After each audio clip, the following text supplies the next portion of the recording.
You want to know how it really went down? I'll tell you, but let's start with this. Imagine coming home after a long day, expecting peace, only to find some power-hungry HOA tore out the bridge you built with your own two hands. No warning, no knock on the door, just sawdust, splinters, and a sign basically telling you to get lost on your own land. Yeah, that happened. And the worst part? I don't even live in their shiny little neighborhood. My land's older than their entire development, but that didn't stop them. That's when I realized this wasn't just about a bridge, it was about standing up for something when no one else will. Let me back up a sec. That afternoon, Montana's sky had that late summer gold, and I was feeling pretty good. A couple bags of hardware in the back, a thermos of coffee, and the kind of tired you get after arguing with a teenager about bolts at the co-op. All I wanted was to fix my fence and maybe get a little quiet. Instead, I saw the lake glinting, my house nestled on the shore, and then I saw what was left of the bridge. At first, I thought maybe a tree had come down. Nope. This was surgical ripped-apart beams, sawed off, wet lumber bobbing in the water. Orange plastic ribbons and a smug little laminated notice fluttered on stakes. Unauthorized structure removed. Apparently, I was now ruining their aesthetic.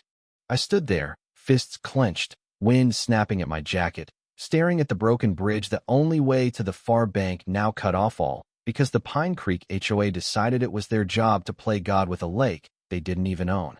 You know what I mean? 12 years on this land, permits, inspections, everything by the book. I had the paperwork to prove it, thick as a phone book.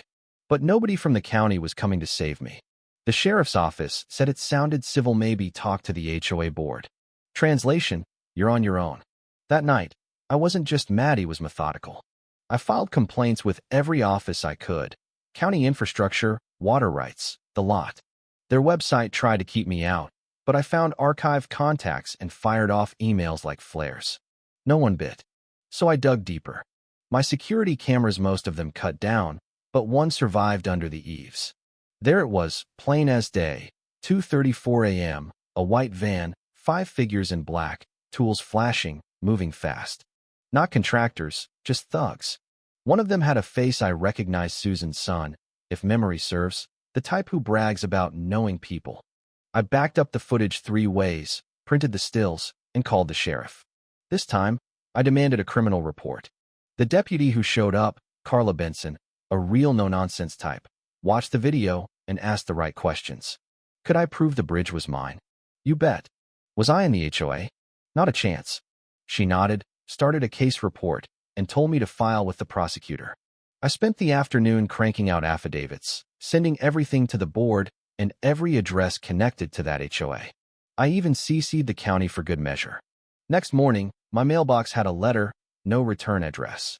Inside, a pompous note signed by Susan Holt herself, basically telling me my bridge was ugly and Harmony demanded its removal. No mention of laws, just vibes.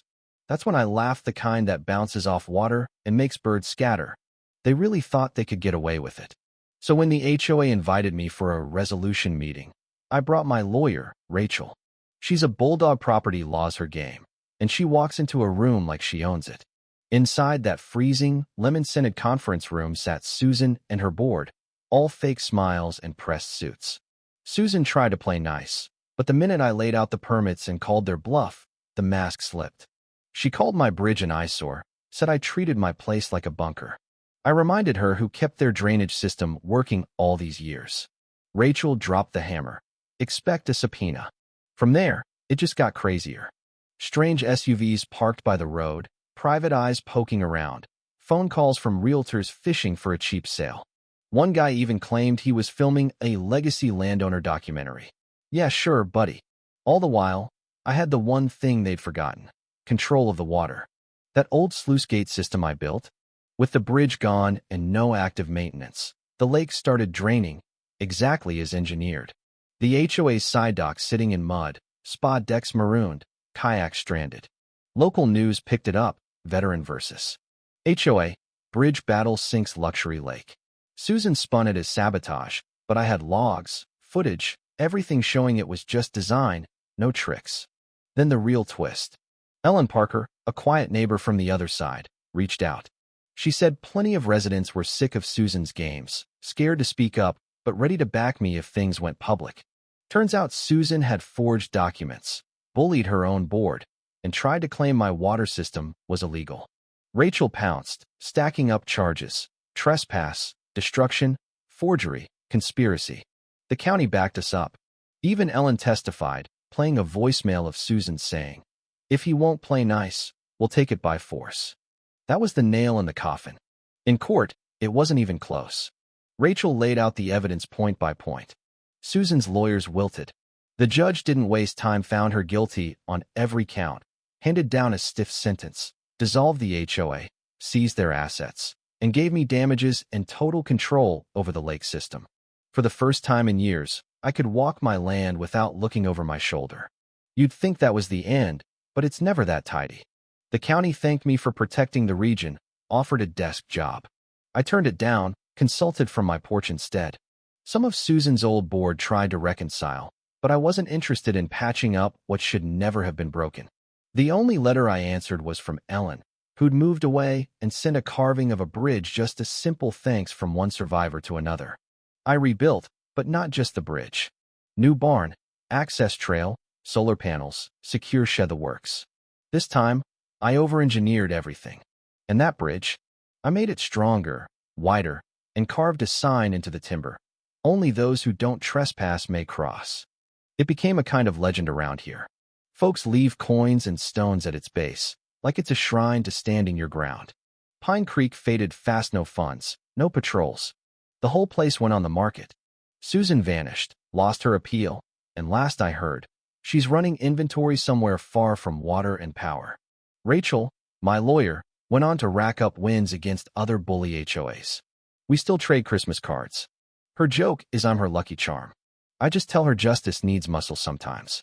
Now, when the sun sets across my land and the sky glows that old Montana gold, I walk my bridge, listen to the boards creak, and know peace is earned, not granted. Sometimes a kid or a young couple shows up, wanting to know why I fought so hard.